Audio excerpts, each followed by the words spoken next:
नवी मुंबई महानगरपालिकेच्या आरोग्यविषयक सुविधांच्या उद्घाटन सोहळ्याच्या कार्यक्रम पत्रिकेवरून मोठा वाद निर्माण झाला आहे। ठाणे जिल्ह्याचे पालकमंत्री आणि उपमुख्यमंत्री एकनाथ शिंदे यांचं नाव निमंत्रण पत्रिकेतून वगळण्यात आल्यामुळे शिवसैनिक आक्रमक झाले आहेत। आज महापालिकेच्या विविध आरोग्य प्रकल्पांचा उद्घाटन सोहळा वनमंत्री गणेश नाईक यांच्या हस्ते पार पडत आहे। एकनाथ शिंदे हे ठाणे जिल्ह्याचे तर गणेश नाईक हे पालघर जिल्ह्याचे पालकमंत्री आहेत। तरीही नवी मुंबईतील कार्यक्रमाचे उद्घाटन नाईक यांच्या हस्ते सुरू असल्यानं वाद पेटला आहे। एकीकडे कार्यक्रमस्थळी गणेश नाईक यांच्या उपस्थितीत सोहळा सुरू असताना बाहेर मात्र संतप्त शिवसैनिकांनी मोठ्या संख्येने एकत्र येत जोरदार आंदोलन सुरू केलं। तर भाजप आमदार मंदा म्हात्रे यांनी देखील संताप व्यक्त करत कार्यक्रमावर बहिष्कार टाकला। या संपूर्ण प्रकरणावर भाजप आमदार मंदा म्हात्रे यांनी अत्यंत तीव्र शब्दात आपली प्रतिक्रिया दिली असून गणेश नाईक यांच्या कार्यपद्धतीवर गंभीर आरोप करत या कार्यक्रमावर थेट बहिष्कार टाकला आहे।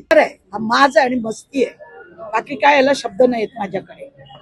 प्रत्येक वेळी प्रत्येकाला डावळायचं, ते पालकमंत्री आहेत, नाव टाकायचं, त्याचं काय येत नाहीत ना, तुम्हीच करता ना प्रत्येक उद्घाटन। मी कधी ऑब्जेक्शन घेतलंय का? पण ऐरोली सोडून बेलापूरमध्ये निधी देणं हा कितपत योग्य आहे?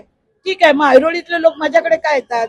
साधं रॅशन कार्ड द्यायला लोक भेटत नाही त्यांची, साधा आधार कार्ड। कोण विरुंगला केंद्र मागतो, कोण व्यायामशाळा मागतो, कोण हॉस्पिटलच्या छोट्या इमारती, अरे केलेला बंद पडल्यात तिथं। कितीतरी इमारतींचं यांनी उद्घाटन केलेल्या इमारती तुम्हाला दाखवेल, बंद आहेत अक्षरशः।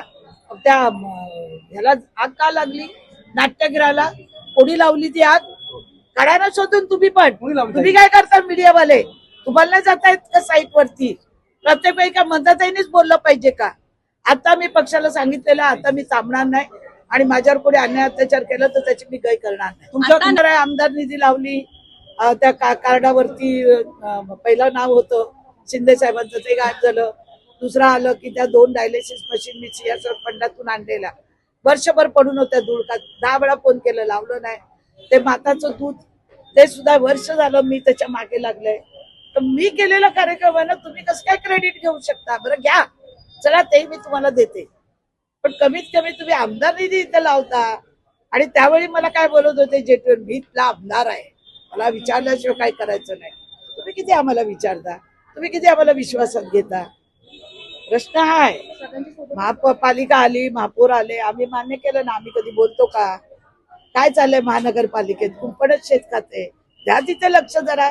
एवढं राजकारण नावाचं विवाचं करण्यापेक्षा काय उद्घाटन आहेत का? यांची 100 लोक मला धक्के मारतात आणि मी पडली तर काय करणार? मी आता आजारपणातून आलेले, बघा तिथे कोण मला कोणाला ऐकत होतं का? सगळे धक्काबुक्की पार पाय, मुद्दाम धक्काबुक्की करा म्हणजे पळून जाईल। मी काय पळणारच नाही, मी सलग 3दा निवडून आलेले। मी आज पडली, उद्या आली, उद्या पडली, परवा आली, असं नाहीये। लोक खूप प्रेम करतात, त्या प्रेमावर मी आहे आणि मी काम करत राहणार आहे। माझं एवढंच ऑब्जेक्शन आहे, पक्षश्रेष्ठीनं सुद्धा याची दखल घेतली पाहिजे।